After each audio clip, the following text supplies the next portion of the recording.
Gratis, segera datang. Segera datang untuk mendapatkan hadiah ini. Tapi ada screeningnya, tapi bagi golongan tertentu saja. Maka yang tidak termasuk golongan tersebut tidak akan mendapatkan hadiah.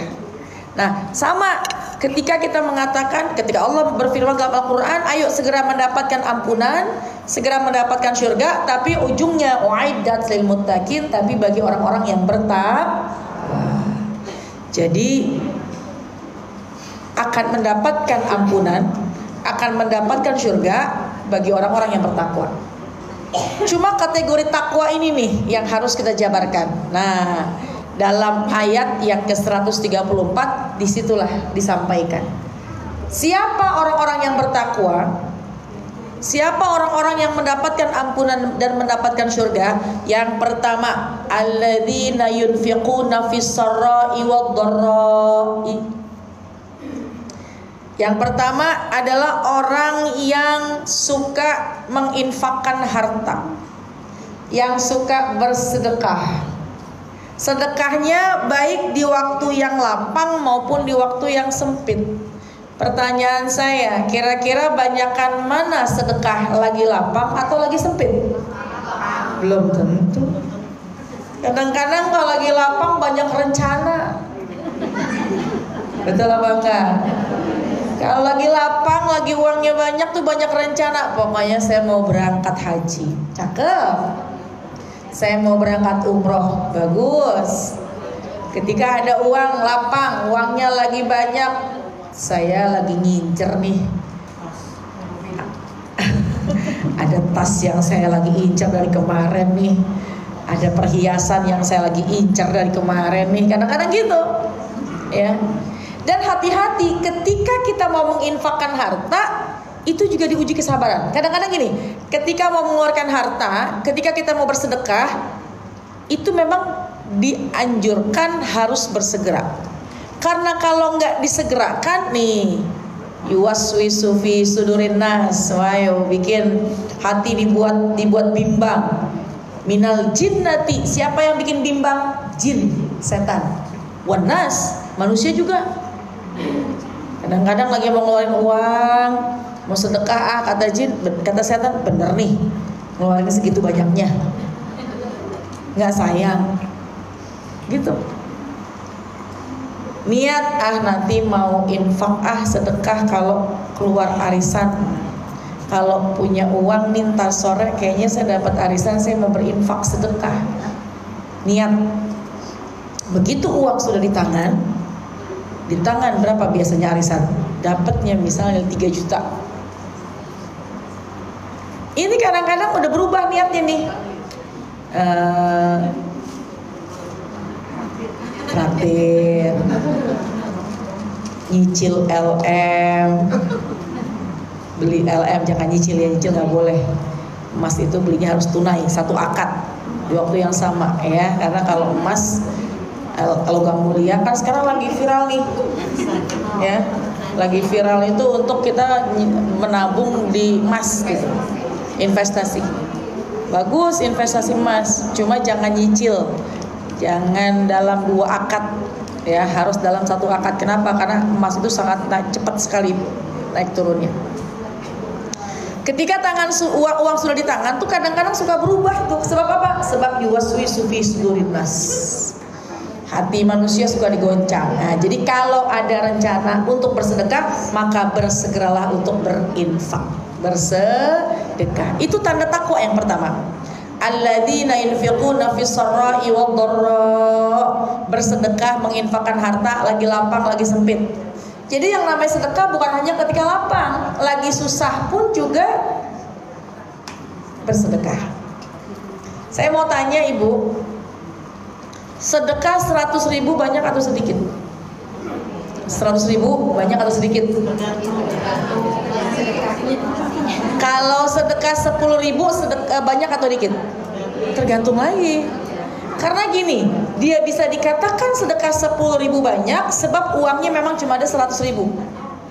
Tapi dia bisa dikatakan sedekah 100.000 itu sedikit sebab uangnya banyak. Yang penting adalah bagaimana modal uang kita, maka bersedekahlah sesuai dengan kemampuan kita, ya. Masya Allah, kalau ngomongin sedekah banyak banget fadilahnya. Orang yang sudah berada di alam kubur itu pengen bangun lagi, pengen bangkit lagi, cuma pengen sedekah. Dalam Al-Quran Allah firmankan, kalau saja ajalku ditunda sedikit, kalau saja umurku ditunda sedikit, maka fa'asaddaqa, maka aku akan bersedekah. Kalau saja ajalku, umurku ditunda sedikit saja, aku masih ada kesempatan hidup lagi, maka aku akan bersedekah. Sebab apa? Ternyata sedekah itu bisa menjadikan naungan di alam kuburnya. Aduh, ini kita nih kadang-kadang suka mengabaikan fadilah keutamaan semacam itu. Orang yang sedekah uangnya insya Allah bertambah. Tidak akan berkurang harta yang disedekahkan, akan tapi bertambah lagi, bertambah lagi, bertambah lagi. Tapi uang pun juga kadang-kadang bisa menjadi fitnah. Ya, dengan uang banyak ataupun sedikit, orang punya sifat bakhil. Orang cenderung punya sifat pelit, medit, merepet jahe, koret mereke, mereke hese gitu, mau ngasih juga susah gitu, ditarik. Nah, itulah ujiannya. Padahal kalau dengan mengeluarkan uang niat bersedekah, maka insya Allah itu besar keutamaannya. Seorang suami mengeluarkan harta untuk istrinya, semakin besar, semakin royal kepada istrinya, semakin banyak masuk uang suami. Kayaknya langsung di video ini. Langsung mengambil handphone untuk di video. Nggak pakai ngomong sendiri, Pah dengerin nih. Itu janjinya Allah. Coba aja lihat seorang suami yang royal dengan istrinya, seorang suami yang tidak perhitungan dengan istrinya, Allah akan kirimkan rezeki yang lebih banyak lagi. Silahkan direkam dan silahkan di-share kembali. Bukan kata saya, kata Allah dalam Al-Quran, pun kata baginda Rasulullah SAW. Seorang suami yang murah, yang senang menggembirakan istrinya, seorang suami yang senang melapangkan rizki istrinya, seorang suami yang royal mencukupi kebutuhan istrinya, maka Allah akan datangkan, Allah gantikan rizki min haitsu la yahtasib, Allah akan datangkan rizki dari yang tidak disangka-sangka. Amin ya rabbal alamin. Sudah rekamannya?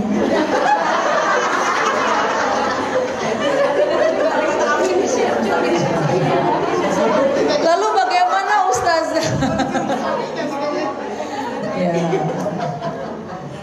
Lalu bagaimana Ustazah kalau mohon maaf udah di-share, udah di-info, cuma suami tuh kayaknya masih kurang sensitif gitu. Lalu bagaimana dilakukan oleh seorang istri tetap mengeluarkan harta pribadinya untuk keluarganya? Ketahuilah, wahai wanita-wanita hebat, wanita-wanita yang tetap bisa dan mau ikhlas mengeluarkan harta pribadinya untuk kebutuhan rumah tangga keluarganya, maka kelak Allah akan kirimkan rizki suaminya tanpa perantara, bahkan langsung ke tangan dirinya. Seorang istri yang mengeluarkan uang untuk kebutuhan keluarga sebab membantu suami memenuhi kebutuhan keluarga, maka insya Allah istri yang tersebut tidak akan disusahkan oleh Allah. Jadi pilih mana rezekinya, lewat tangan suami apa rezekinya langsung ke tangan istri? Rezekinya lewat tangan suami apa langsung ke tangan istri? Dua-duanya, maka merugi ini ya. Ya ala kulli hal tidak akan pernah kita merugi. Ya, ketika seorang suami ikhlas memberikan harta untuk istrinya, ketika pun seorang istri yang murah tetap nggak perhitungan dengan keluarganya, semuanya akan diganti oleh Allah Subhanahu wa Ta'ala karena pengeluaran tersebut dinilai sedekah yang besar pahalanya. Alhamdulillah. Ya, jadi makanya mulai sekarang kita kurang-kurangin tuh ngitung-ngitungnya. Urusan kayak Pak tadi saya beli ini buat anak, diminta boleh karena itu hak kita, kewajiban suami memenuhinya. Tapi kalau memang kita punya kelebihan, bismillah, kelak nanti Allah ganti. dengan cara yang tidak disangka-sangka. Baik, yang pertama alladzina yunfiquna fis sarra'i wad dharra. Ini kayaknya ada momentum, kayaknya ada histori khusus ya mengenai masalah. Ya. Baik, lanjut yang kedua. Lanjut. Atau ada yang mau dibahas nomor 1? Enggak ya, nanti kita bahas belakangan ya. Alladzina yunfiquna fis sarra'i wad dharra. Orang yang menginfakkan hartanya, yang bersedekah, maka dia adalah orang yang memiliki ciri yang pertama, bahwa dia orang yang bertakwa. Kalau orang yang bertakwa, maka kelak dia akan mendapatkan syurga. Yang kedua, apa ciri-ciri takwa yang kedua? Yaitu dalam Al-Quran surat Ali Imran ayat 134, wal kadhiminal ghaiza, wal kadhiminal ghaiza. Nah, ini yang sesuai tema nih, yaitu orang yang mudah menahan amarah, yang tidak gampang marah, yang tidak gampang emosi. Inilah diantara tanda-tanda orang yang bertakwa. Wal kadhiminal ghaiz, wal kadhiminal ghaiz atau wal kadhiminal ghaiz, orang yang menahan amarahnya, yang mampu menahan emosinya, maka dialah orang yang bertakwa. Kalau kita mendapatkan gelar takwa, maka kelak surga akan kita gapai. Nah, jadi temanya ini jujur aja, temanya nggak dari saya, ini dari panitia, tapi masuk dengan ayat Al-Quran semacam ini. Dengan kita bisa menahan emosi, menahan amarah, maka kelak jannah akan kita gapai. Ya. Ya. Tapi gimana Ustazah kalau anak salah? Ya tentu ditegur. Dan harus kita tegas sebagai seorang ibu. Kenapa? Karena ibu adalah pendidik. Lalu bagaimana Ustazah kalau suami pun salah? Tentu harus dan berkewajiban kita untuk menegurnya dengan cara yang baik. Tapi yang disebut di sini amarah adalah amarah dalam konteks tidak ada alasannya. Luas nih konteksnya. Pertama, menahan amarah satu ketika sedang diuji. Menahan amarah ketika sedang diuji. Jamaah sekalian yang hadir di sini pasti masing-masing punya ujian. Ujian itu terkadang dirasa nggak enak. Ya, dirasa tuh gak enak, diuji dari keluarga, dari ekonomi, dari fitnah, dari sakit misalnya. Kadang ada orang ketika diuji sakit, mohon maaf, diuji sakit, dia gak mampu melakukan suatu hal, maka dia tidak bisa mengendalikan emosinya. Kadang dia marah-marah sendiri, kadang-kadang dia mencaci maki diri sendiri, bahkan naudzubillah dia bisa mencaci Tuhan, mencaci maki dan mengutuk Tuhannya, naudzubillah min dzalik. Itu hal yang harus dijauhkan. Pertama, menahan amarah ketika sedang diuji. Ya. Kadang-kadang gini, ada seorang istri, seorang perempuan dalam kehidupan rumah tangganya capek. Ya, diuji dari rasa lelah. Pagi, siang, sore lelah, urusan gak pernah beres, urusan rumah tangga selesai, anak bangun tidurnya, anak baru bangun, anak udah bangun, anak tidur lagi, kita mau tidur, dan lain sebagainya. Artinya kita nggak bisa istirahat. Pagi-pagi ngurusin rumah, anak sekolah, pulang sekolah, siang-siang anak tidur, kita baru pengen tidur, tiba-tiba suami pulang. Atau pekerjaan yang lain yang belum selesai. Akhirnya kadang-kadang memang seorang perempuan mudah emosi, mudah terpancing emosi sebab sifat lelahnya berkegiatan. Betul apa enggak? Lalu bagaimana cara ngatasinnya Ustazah? Cara ngatasinnya adalah tidak ada lain, tidak ada bukan, untuk mengobati hati yang sedang gelisah supaya enggak terasa capek. Ala bidzikrillahi tatmainnul qulub. Ketahuilah bahwa ketika hati sedang gelisah, berzikirlah. Dengan berzikir maka kelak hati akan jadi tenang dan nyaman.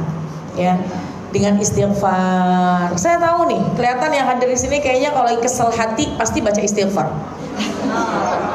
Ya, setiap hari pasti baca istighfar ya. Kalau baca istighfar setelah sholat, bacaan istighfarnya, ngucapnya seperti apa? Setelah sholat. Astagfirullahaladzim, astagfirullahaladzim, astagfirullahaladzim, astagfirullahaladzim. Tapi kalau istighfar ketika sedang mendapatkan ujian, istighfarnya kayak gimana bacanya?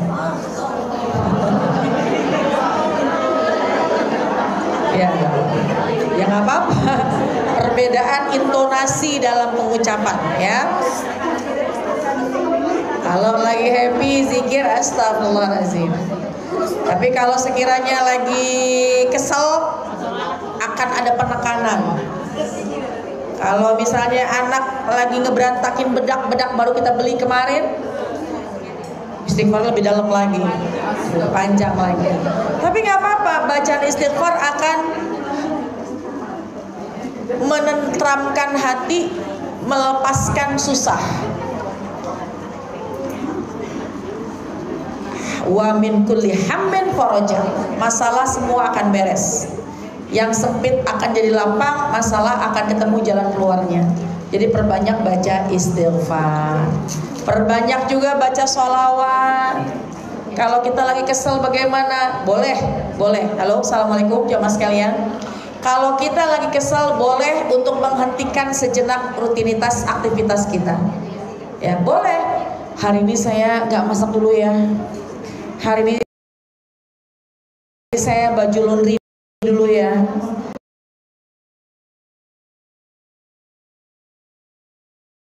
Hari ini saya nggak mau nyapu ngepel dulu ya. Boleh.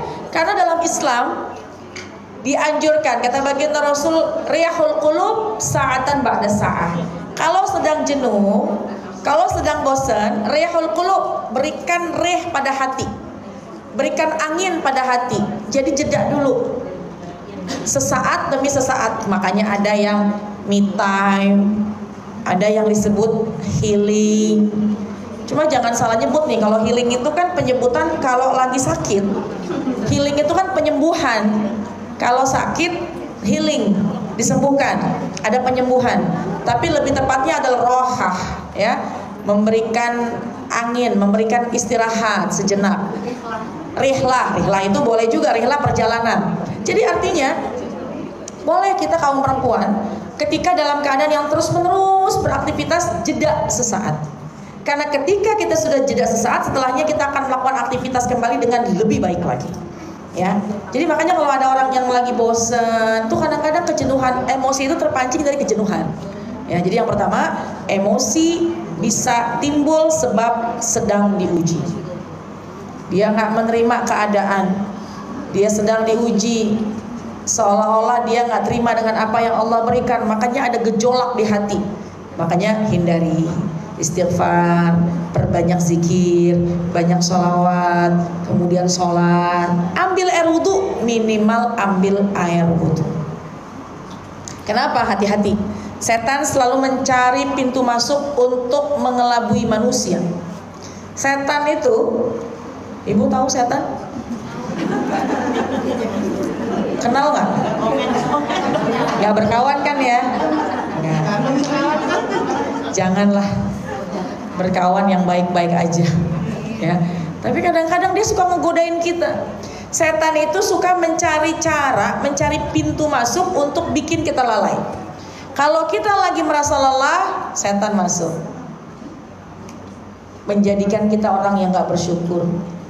Kepancing emosi kita dengan anak, kepancing emosi kita dengan suami, kepancing akhirnya banyak ucapan-ucapan yang nggak semestinya. Nah, itu tuh hati-hati tuh. Karena innal ghadaba minasyaiton wa syaiton khuliqa minan nar. Hati-hati. Kalau kita ini lagi marah, lagi emosi, ya kan marah ada yang diucap, ada yang di hati. Itu hati-hati bisa menjadi pintu masuknya setan, dan setan itu terbuat dari api.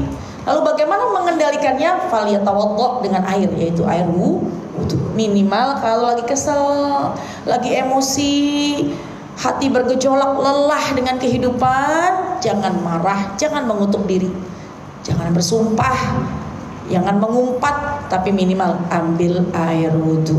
Kendali.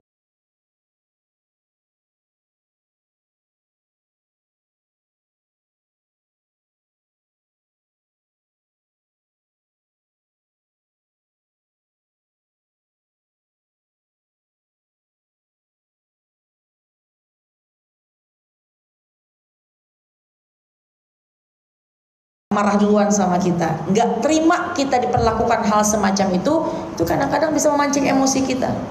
Makanya kata Nabi, kalau kita sedang berdiri, kita lagi berdiri, kemudian emosi, turunkan posisi kita dengan duduk. Orang lagi duduk, lagi makan, kepancing emosi, berdiri nggak reda emosinya, makin bertambah emosinya. Jadi kalau kita lagi berdiri, ada yang memancing emosi kita, ada yang merendahkan kita, maka istighfar tadi jalan keluarnya. Yang kedua, rendahkan posisi, duduk, tenangkan hati kita. Ya. Kalau sedang duduk, bagaimana caranya? Baring lah. Gimana kalau lagi yang bikin kesel di pasar, Ustaz, apa tiba-tiba baring? Tiba-tiba langsung ngegelosok gitu. Orang kita lagi di pasar, lagi di jalan. Bagaimana? Palingkan wajah kita. Ya, kalau emang kita nggak bisa baring, palingkan wajah kita. Pergi, menghindar. Sebab apa? Sebab kalau kita berada pada posisi dan terpancing emosi, maka bukan malaikat yang mendampingi kita, setanlah yang menutup hati kita sehingga kita akan terus terpancing emosi. Pernah terjadi zaman Rasulullah SAW. Ketika itu baginda Rasul sedang duduk bersama dengan Sayyidina Abu Bakar As-Siddiq. Kemudian lagi duduk, ada kaum kafir Quraisy, ada kaum kafir datang menghadap kepada baginda Rasul. Yang di samping baginda Rasul ada Sayyidina Abu Bakar As-Siddiq radhiyallahu anhu. Kemudian orang kafir tersebut menghina baginda Rasul. Ya. Ketika itu kan memang orang kafir Quraisy sudah sangat biasa menghina baginda Rasul karena tidak kesukaan kebenciannya dengan baginda Rasul. Lalu apa yang dilakukan oleh baginda Rasulullah SAW? Baginda Rasul hanya diam, tersenyum. Gak lama kemudian datang lagi, ketika dia pergi datang lagi yang kedua, menghina lagi. Baginda Rasul tentu namanya manusia, tapi bagaimana pengendalian emosi beliau itu yang luar biasa, yang bisa kita contoh dengan menyebut nama Allah dan tetap dengan keadaan tersenyum. Sayyidina Abu Bakar udah mulai panas hatinya. Datang yang ketiga, menghina lagi baginda Rasulullah SAW. Kemudian Sayyidina Abu Bakar As-Siddiq nggak terima membalas ucapan orang yang ketiga tersebut. Lalu yang ketiga, ketika Sayyidina Abu Bakar As-Siddiq membalas ucapan orang yang menghina baginda Rasul pergi. Sayyidina Abu Bakar As-Siddiq bingung, loh kok malah pergi? Sayyidina Abu Bakar menghampiri baginda Rasul. Ya Rasulullah, Allahumma sholli wa sallim wa barik. Yang pertama menghina kau, yang pertama ketika mereka menghinamu kau diam. Yang kedua pun masih mereka menghinamu kau pun diam. Yang ketiga ketika ada orang yang menghinamu dan aku bela dirimu, kenapa kau malah pergi dari tempat duduk kita? Kenapa kau malah pergi menjauh? Apa jawaban dari baginda Rasulullah SAW? Ya Abu Bakrin. Yang pertama, yang kedua, ketika orang menghina kita dan kita tidak membalasnya, sungguh malaikat masih bersama dengan kita. Dan yang ketiga, ketika orang menghina kita, kemudian kau membalasnya dengan amarah, dengan makian, malaikat yang tadinya bersama kita, dia pergi menjauh. Dan aku mengikuti malaikat tersebut. Kenapa? Karena sudah ada setan yang mendekat dengan kita, dengan amarah yang sedang kau ucapkan. Jadi kita bayangin nih, kalau kita lagi emosi, kita lagi marah, tuh setan makin senang tuh. Malaikat jauh dari kita. Dan bukankah yang kita pengen adalah kita berdekatan dengan para malaikat? Oleh karena itu kalau lagi terpancing emosi, kuncinya adalah kalau bisa berwudu, kalaupun tidak bisa paling tidak istighfar, beristighfar, mohon ampun kepada Allah agar tidak hati kita ditutup oleh cahaya kebaikan. Insya Allah. Pertanyaan saya, kira-kira nahan amarah gampang apa susah? Susah. Apalagi model emak-emak kayak begini nih. Termasuk saya ya. Kita kalau direndahkan sedikit, gengsinya naik. Kalau kita direndahkan, dicemooh, itu kadang-kadang hati kita nggak terima. Kita katakan bahwa istighfar pertama, berwudu yang kedua, dan ketahuilah ketika ada orang yang menghina kita, pada hakikatnya bukan kita yang direndahkan olehnya, tapi kelak nanti dia merendahkan dirinya sendiri. Kita yang membiarkan diri kita bukan semata-mata karena kita ingin direndahkan olehnya, tapi semata-mata kita tidak ingin membalas keburukan dengan keburukan, maka kelak Allah akan angkat derajat kita. Amin ya Rabbal. Jadi kalau ada orang yang rendahin kita, bagaimana caranya? Boleh tabayun di waktu yang tepat dengan bahasa yang tepat, tapi jangan ketika emosi. Mungkin bisa cari waktu yang terbaik, kemudian ambil waktu. Saya mau bicara, kenapa sih? Kok kamu kayaknya ucapannya nggak pantas, kamu menjelek-jelekan saya, ada apa? Itu tabayun namanya dan sangat dianjurkan dalam Islam untuk menetralisir dan mencari tahu apa sih masalahnya. Kemudian kalau sudah di tabayun masih begitu juga, boleh. Jawabannya adalah boleh kita membatasi jarak. Bukan untuk memutuskan silaturahim, karena kita perlu lingkungan-lingkungan yang positif. Ya, tidak untuk memutuskan silaturahim, tapi insya Allah dengan kita menjaga jarak, hati kita sehat, dan itu juga untuk menjaga, kalau zaman sekarang bilangnya gini, untuk warasnya berpikir. Ala kulli hal, jangan mulai dari kita. Dia begitu nggak apa-apa, yang penting kita jangan. Insya Allah. Yang ketiga, di antara tanda-tanda orang yang bertakwa. Tadi yang pertama adalah orang yang suka bersedekah. Yang kedua, orang yang mampu menahan amarah. Yang ketiga adalah wal afina 'anil nas, orang yang suka memaafkan. Orang yang suka memaafkan. Ini kan momentum Lebaran ya, masih. Kalau nggak di bulan Lebaran, mau kapan lagi mau saling bermaaf-maafan? Karena tingkatan paling tinggi, hari raya paling tinggi adalah hari raya Idul Adha, Idul Fitri. Aidain, 2 hari raya. Ini tingkatan hari raya Idul Fitri, Idul Adha. Artinya momentum Idul Fitri ini adalah momentum terbaik untuk kita saling bermaaf-maafan.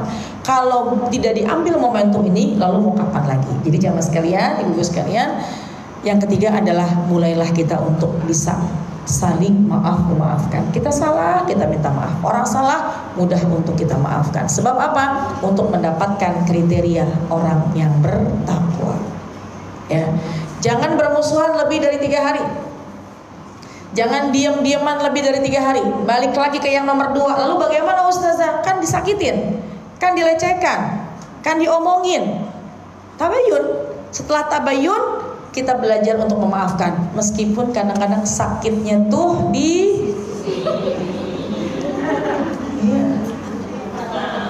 belajar untuk memaafkan, belajar untuk memaafkan diri sendiri, belajar untuk memaafkan orang lain, dan kalau kita salah, belajar untuk memulai minta maaf. Jangan diam-diaman lebih dari 3 hari. Kenapa? Karena la yahillu li muslimin ayyahjuru akhahu fawqa 3 layalin, kata Nabi. Dosa orang yang mendiamkan lebih dari 3 hari orang lain. Dosa orang yang mendiamkan orang lain lebih dari 3 hari. Ya, ketika mereka bertemu saling diam-diaman. Ketika bertemu, satu ngelihat ke sana, satu ngelihat ke sini, nggak mau berteguran. Tapi kata Nabi, siapa yang lebih baik di antara kedua orang yang sedang bersengketa? Siapa yang lebih baik di antara orang yang berdua sedang ribut? Alladzina, kata baginda Rasul, man yabda'u bisalam. Mereka adalah orang yang mulai negor duluan, mulai salam duluan. Meskipun kadang-kadang sakit hati kita, meskipun kadang-kadang nggak mau kita memulainya, tapi kalau kita ingat Nabi yang perintahkan ini, maka kita senyum duluan, tegur duluan, maka yakinlah kelak akan mendapatkan pahala dan kemuliaan. Amin ya Rabbal. Jamaah sekalian, kalau orang baik ya kita baikin balik. Orang baik kita balas, orang baik kita balas, orang memberi kita balas, orang senyum kita balas, orang nyakitin kita balas.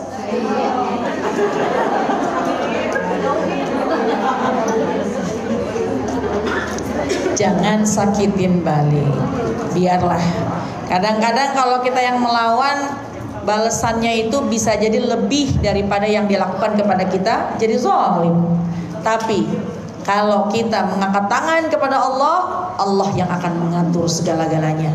2 kita dapat, Allah akan berikan hikmah untuk hidupnya, yang kedua Allah akan angkat derajat kita. Tuh istimewanya.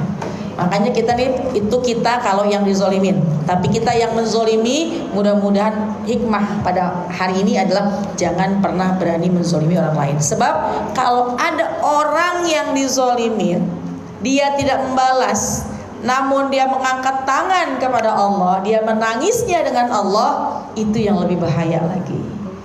Allah yang punya aturan, Allah akan memberikan hikmah pelajaran bagi orang yang menzolimi, dan Allah justru akan mengangkat derajat dan menghapuskan dosa orang yang terzolimi. Jadi mudah-mudahan kita yang mungkin kita sedang dizolimi sama orang lain, bismillah, serahkan semuanya kepada Allah.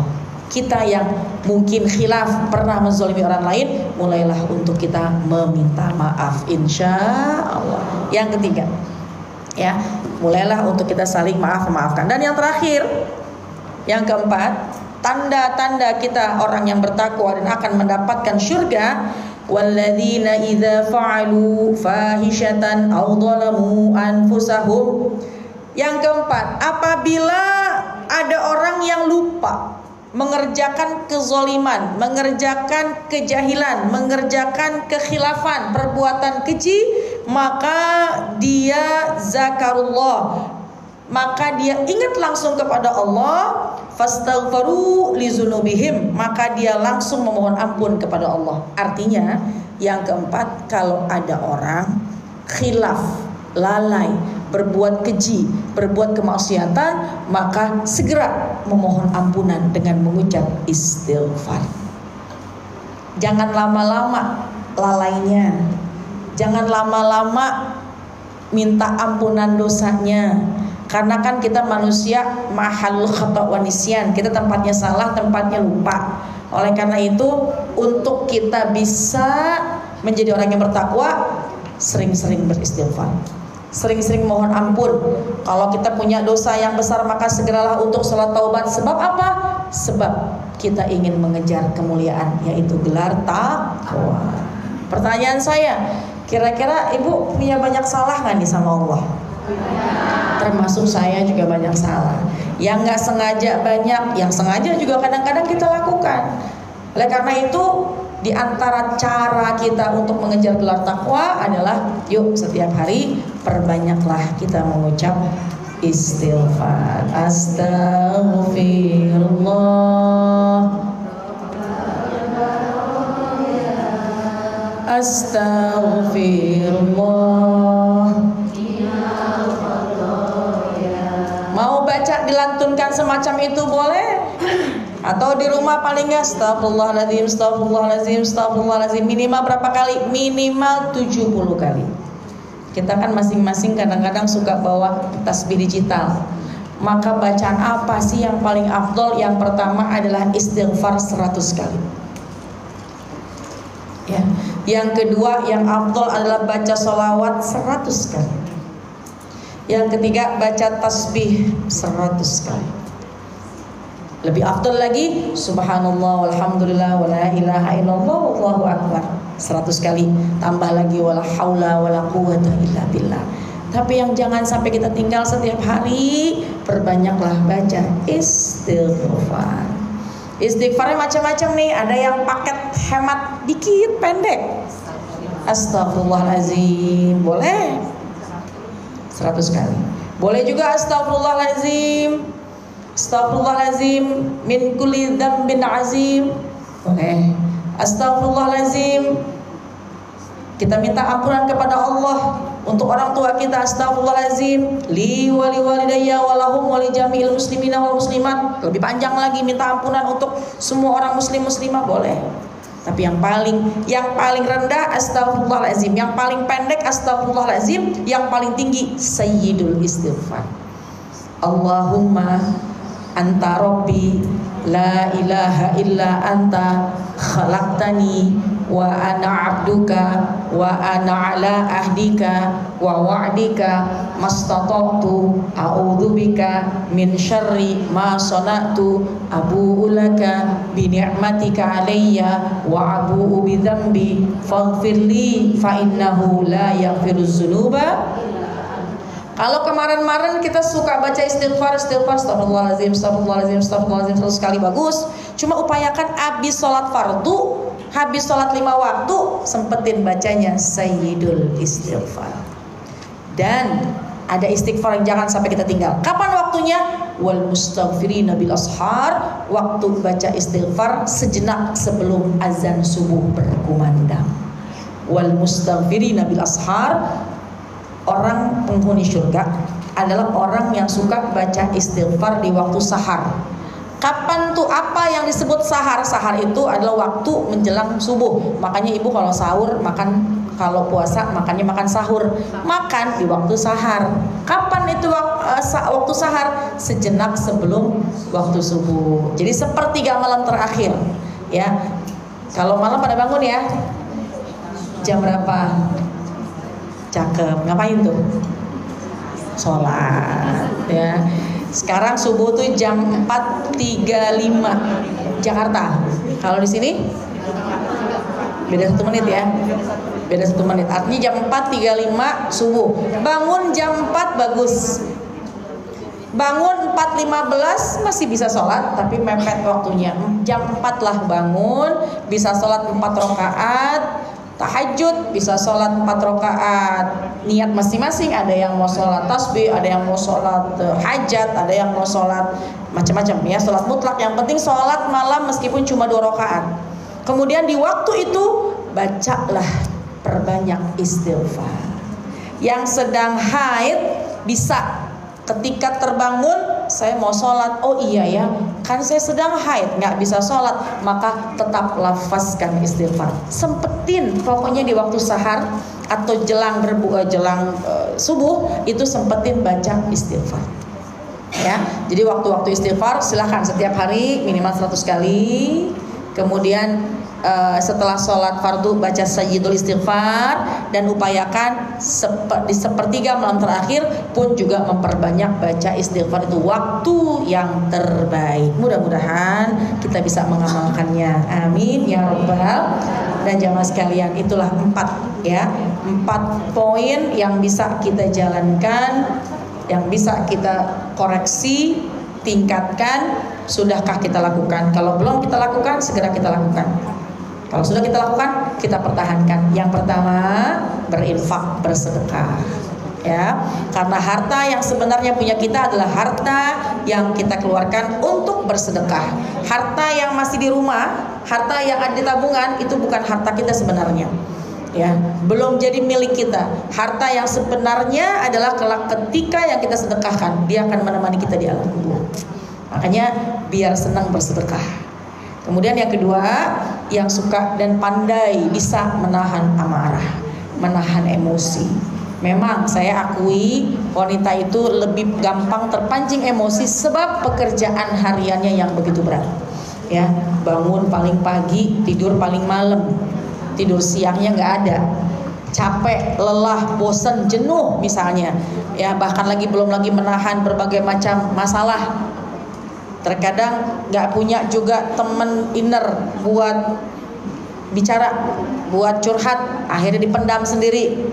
Bukankah kita punya Allah yang tidak pernah meninggalkan kita? Curhatlah kepada Allah, maka akan lebih lega lagi hati kita. Ya, meskipun mungkin karena terpancing emosi, maka ada penawarnya, yaitu banyak berzikir, berwudu, dan juga mendekat diri kita kepada Allah. Di antara caranya adalah dengan membaca Al-Quran. Kalau kita baca Quran, itu kita sedang berdialog kepada Allah. Kita tuh nggak paham artinya, tapi insya Allah Quran yang kita baca akan menjadi cahaya dalam hati kita. Ambil air wudu, sholat 2 rakaat, kemudian baca Quran, harus disempatkan. Karena gini jamaah sekalian, ada menjadi sebuah motivasi. Beberapa bulan terakhir ya, ada yang jadi motivasi bahwa ada seorang yang sudah usia, orang yang suka ibadah, itu masih di dalam lingkaran inner circle saya gitu, sudah usia, matanya sudah mulai nggak begitu bisa memandang karena efek obat rutin. Kan kadang-kadang kalau kita konsumsi obat rutin, apa darah tinggi atau apa, mungkin efeknya kadang-kadang ada yang penurunan, baik penurunan pendengaran, penurunan pandangan gitu ya. Sepertinya beliau melaporkan bahwa kayaknya ini efek dari obat yang saya minum hari-hari, pandangan saya agak kurang. Kemudian dia mengatakan, Ustazah, saya tuh nggak sedih mata saya seperti ini. Saya nggak sedih mata saya ini kurang, karena sekian puluh tahun mata saya bisa memandang. Hanya sekitar beberapa bulan ini, bahkan setahun ini kurang lebih, mata saya ini sudah kurang melihat. Saya nggak ada masalah. Tapi yang saya sedihkan adalah mata saya tidak bisa memandang lagi ayat-ayat Al-Quran. Saya nggak sedih Ustazah kalau saya nggak bisa mandang orang. Saya nggak sedih kalau misalnya memang saya udah mulai pudar pandangannya. Cuma yang paling saya sedih, saya udah nggak bisa lagi melihat indahnya ayat-ayat Al-Quran. Jadi kita yang masih bisa mandang ayat Quran, kadang-kadang matanya lebih asik mandang handphone. Kadang-kadang ini mata asik memandang hal-hal yang tidak membawa manfaat. Selagi mata kita sehat, selagi mata kita masih terang, yuk bismillah, kita sibukkan hari-hari kita dengan membaca Al-Quran, memandang kalam sucinya Allah. Insya Allah, mudah-mudahan bisa menjadi motivasi kita ya. Nah, kemudian yang ketiga, mudahlah kita untuk saling maaf-maafkan. Dan yang keempat, pasti kita manusia punya banyak kesalahan. Jangan kurangin baca istighfar, agar istighfar kita bisa melebur kesalahan dan dosa-dosa kita. Amin ya rabbal alamin. Baik jamaah sekalian, itu saja 4 hal yang menjadi motivasi. Mudah-mudahan kelak kita mendapatkan banyak ampunan dari Allah, mendapatkan banyak rahmat dari Allah, dan kelak ujungnya kita mendapatkan keberuntungan karena kita mendapatkan syurganya Allah Subhanahu wa taala. Amin ya rabbal alamin. Masya Allah, alhamdulillahirabbil alamin. Begitu menyejukkan hati kita semua Ustazah. Semoga setelah dari sini semua kita menjadi manusia yang bisa masuk ke dalam golongan orang-orang yang bertakwa. Amin. Amin amin ya rabbal alamin. Baik Ustazah, izin apakah ini diperbolehkan untuk sesi tanya jawab? Boleh. Oh, ada berapa pertanyaan? Berapa ya? 2, 3. 3 boleh, 2 boleh. Oke, 3 pertanyaan maksimal. Silakan Bunda yang di belakang dan juga yang di depan.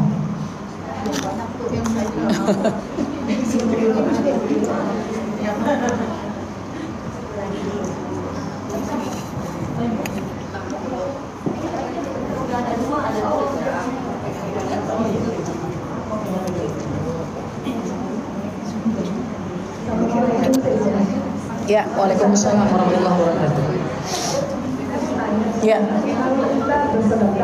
Ya. Bolehkah kita selalu bersedekah itu menjadi sesuatu? Ya.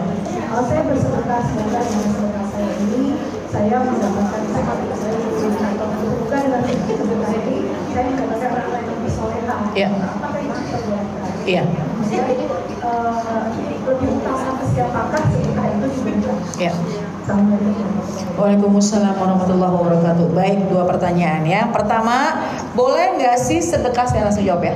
Boleh nggak sih sedekah dengan niat sesuatu? Jawabannya adalah boleh. Boleh ya. Sebab ada hadis dari baginda Rasulullah sallallahu alaihi wasallam, as-shadaqatu tadfa'u ghadabar rabbi. As-shadaqatu sir. Riwayat yang lain, as-shadaqatu sir tadfa'u ghadabar rabbi. Sedekah yang sembunyi-sembunyi atau sedekah itu bisa memadamkan murkanya Allah. Dengan kita bersedekah, Allah akan sayang dengan kita. Dengan kita berinfak bersedekah ikhlas, Allah akan tambah cinta dengan kita. Dan ketika Allah sudah cinta dan sayang kepada kita, maka pasti apa yang kita kehendaki,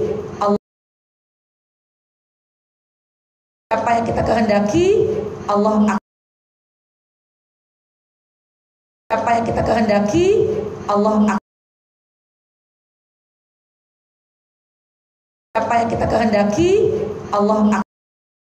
akan dengan sedekah.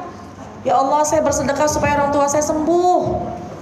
Niatnya sembuh, yang dikeluarkan sedekah. Karena kata Nabi, obati yang sakit di antara kalian dengan sedekah. Maknanya boleh kita bersedekah niat untuk urusan dunia. Sakit, ya Allah biar sehat. Lagi diuji, ya Allah, saya bersedekah infak ke masjid, infak ke fuqara wal masakin wal yatama, kepada anak yatim, kepada niat infak kemana aja gitu ya. Kemudian niat, ya Allah biar masalah rumah tangga saya selesai. Ya Allah saya bersedekah, mudah-mudahan suami saya kembali misalnya. Ya Allah saya bersedekah, mudah-mudahan anak saya ujiannya lancar. Ya Allah saya bersedekah, mudah-mudahan harta saya bersih. Kenapa? Karena itu adalah permintaan kita kepada Allah. Jadi pertanyaannya, bolehkah sedekah dengan minta urusan dunia? Jawabannya adalah boleh. Ya, boleh, dipersilahkan. Yang kedua, kepada siapa kita dahulukan sedekah? Nah, ini nih yang harus kita pahami. Jangan sedekah dengan orang, jangan bersedekah dengan posisi yang salah. Siapa yang paling utama? Saudara atau kerabat. Ya.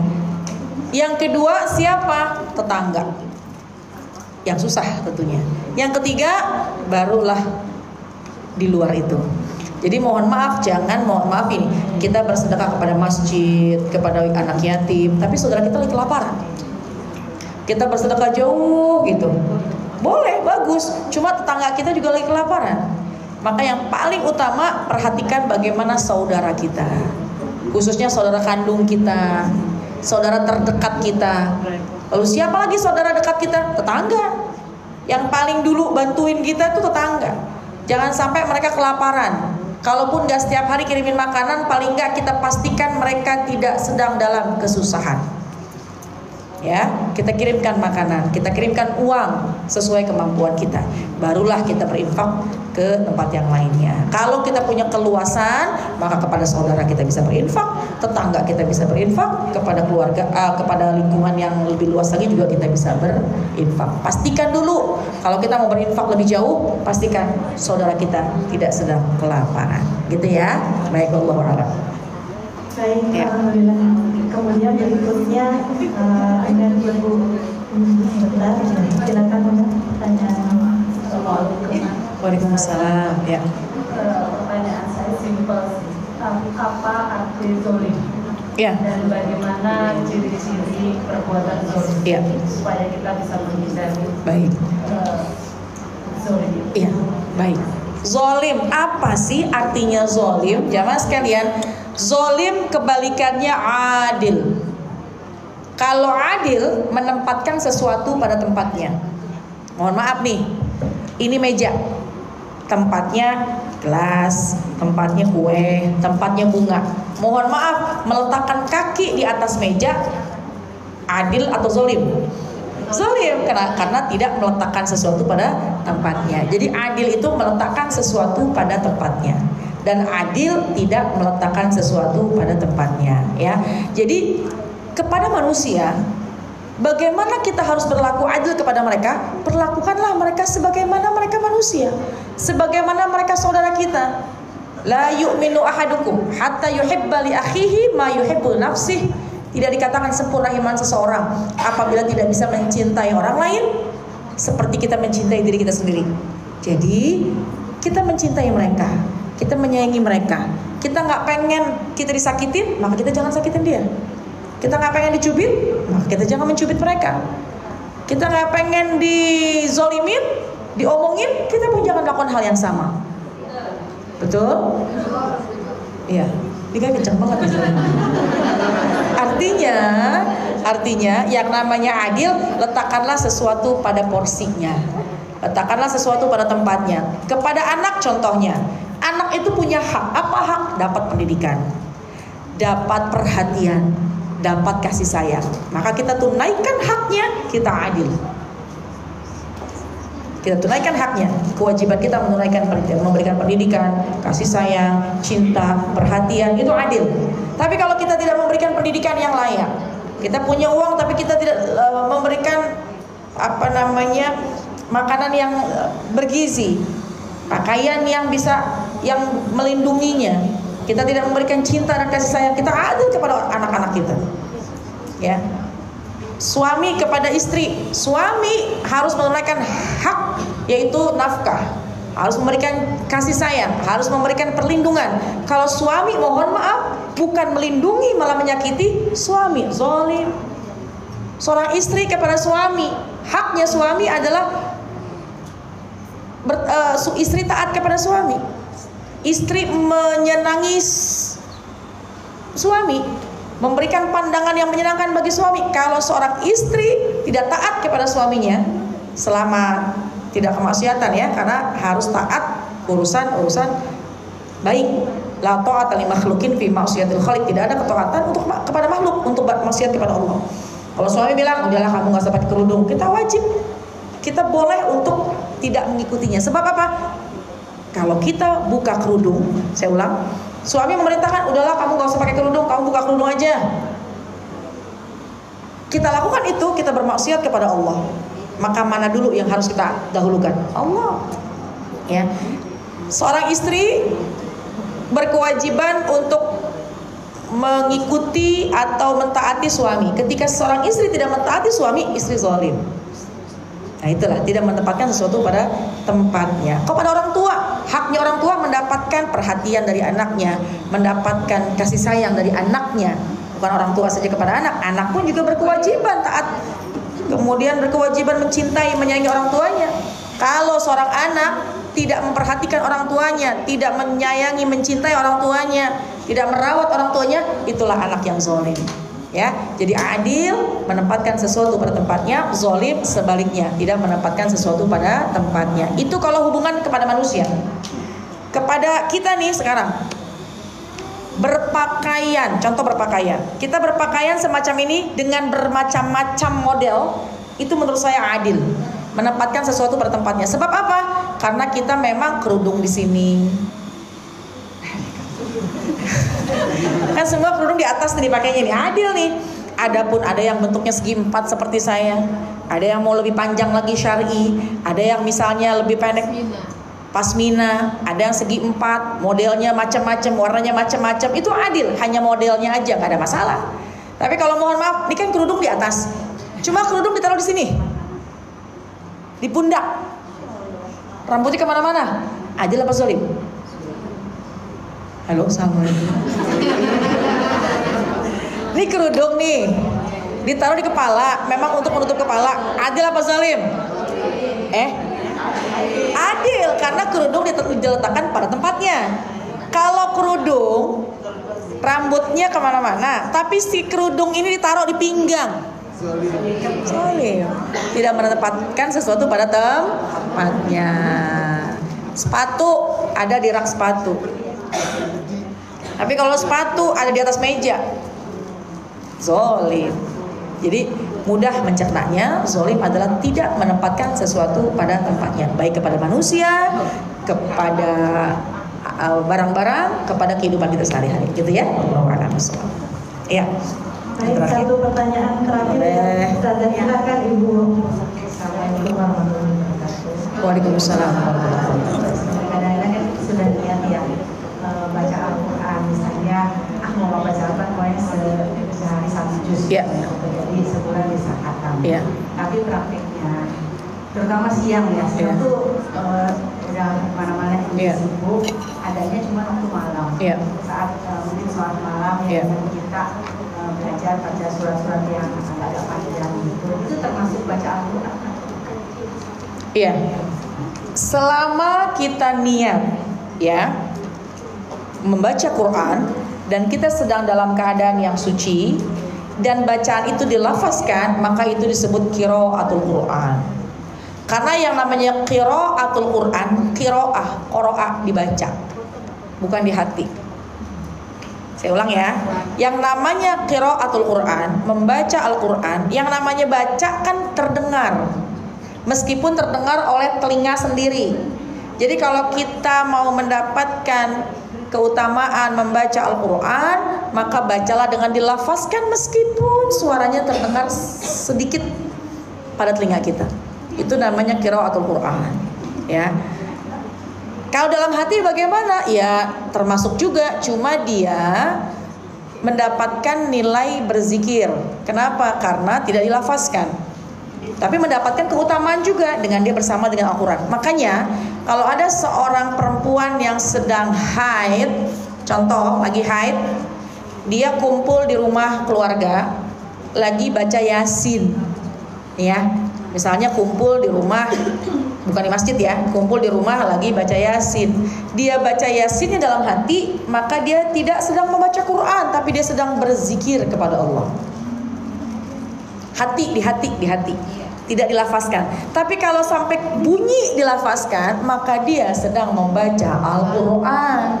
Sebab namanya qiraatul Quran, membaca Al-Quran itu diqara'a, dibaca, keluar suaranya, meskipun sedikit gitu. Tapi kalau kita dalam hati, ya dalam hati itu namanya berzikir. Nah, innamal a'malu binniyat, tapi tergantung niat kita. Jadi sekali lagi, kalau ibu baca itu kapan aja, mau baca Quran kapan saja, di mana saja, selama kita tidak sedang udhur syar'i, selama kita tidak sedang haid dan nifas atau janabah. Jadi baca Qurannya kapan saja. Nggak punya wudu, gimana ustazah? Nggak apa-apa. Yang nggak boleh tuh la yamassuhu illa mutahharun, la yamassuhu illa mutahharun. Ketika menyentuh mushaf, menyentuh Quran harus dalam keadaan suci. Gitu ya. Jadi sekali lagi, ibu mau baca Quran pagi boleh, siang boleh, mau tidur boleh, malam ya. Jadi kalau sholat kita biasanya dijahar. Oh, sholat. Iya. Oh, maksudnya dibacanya pas lagi sholat. Boleh. Disuarakan meskipun sedikit aja. Kayak baca Fatihah. Baca Fatihah pun nggak boleh dalam hati. Allahu Akbar. Dalam hati itu nggak sah sholatnya. Baca Fatihah harus dilafazkan meskipun terdengar suara hanya sedikit. Terdengar sedikit, dalam hati nggak sah. Gitu ya. Pun juga ketika membaca, hukumnya sunnah membaca Quran setelah Fatihah, membaca ayat, maksudnya membaca ayat setelah Fatihah itu hukumnya sunnah. Jadi ibu kalau sholat cuma baca Fatihah doang sah. Tapi dengan membaca surat-surat pendek, membaca ayat-ayat Quran, maka tentu lebih sempurna lagi. Ya, dilafazkan sedikit, insya Allah masuk ke dalam golongan orang yang sedang membaca Al-Quran. Allahu a'lam bishawab. Ya.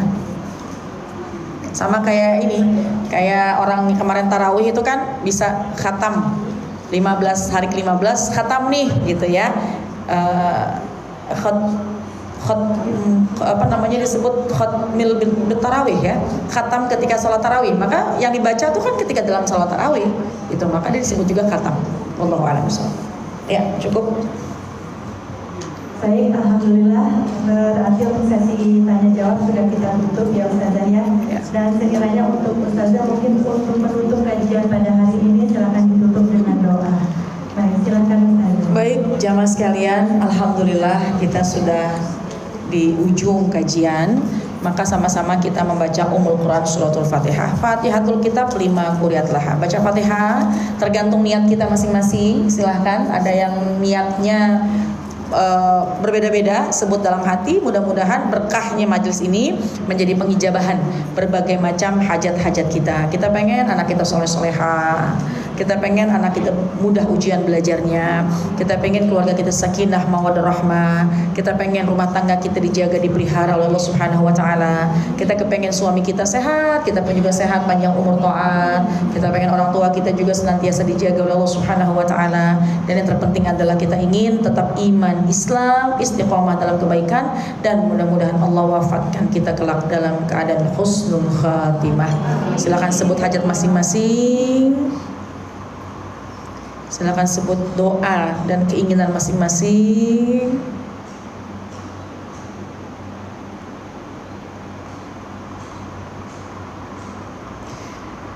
Al-Fatihah. Hadratin Nabi. A'udzu billahi minasyaitonir rajim. Bismillahirrahmanirrahim. Alhamdulillahirabbil alamin, arrahmanir rahim, maliki yaumiddin. Iyyaka na'budu wa iyyaka nasta'in. Ihdinas siratal mustaqim. Shiratal ladzina an'amta 'alaihim ghairil maghdubi 'alaihim waladdallin. Astaghfirullahalazim, astaghfirullahalazim, astaghfirullahalazim. Ya arhamar rahimin irhamna, ya arhamar rahimin irhamna, ya arhamar rahimin irhamna. Alhamdulillahirabbil alamin, hamdan syakirin, hamdan na'imin, hamdan yuwafi ni'amahu wa yukafi mazidah. Ya rabbana lakal hamdu wa lakal syukru kama yanbaghi li jalali wajhika wa li azimi sultanik. Allahumma shalli ala sayyidina Muhammad wa ala ali sayyidina Muhammad.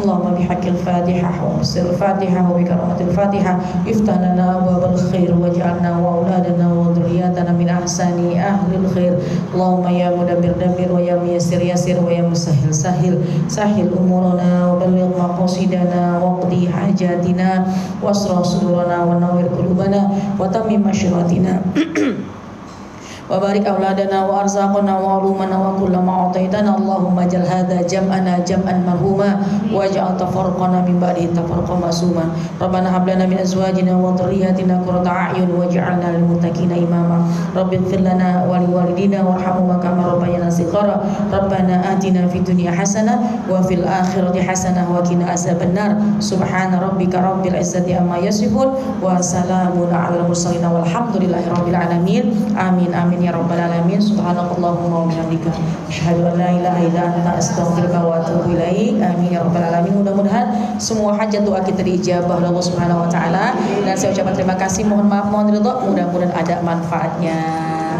Sampai ketemu lagi kesempatan dalam Allah Subhanahu wa taala. Assalamualaikum warahmatullahi wabarakatuh.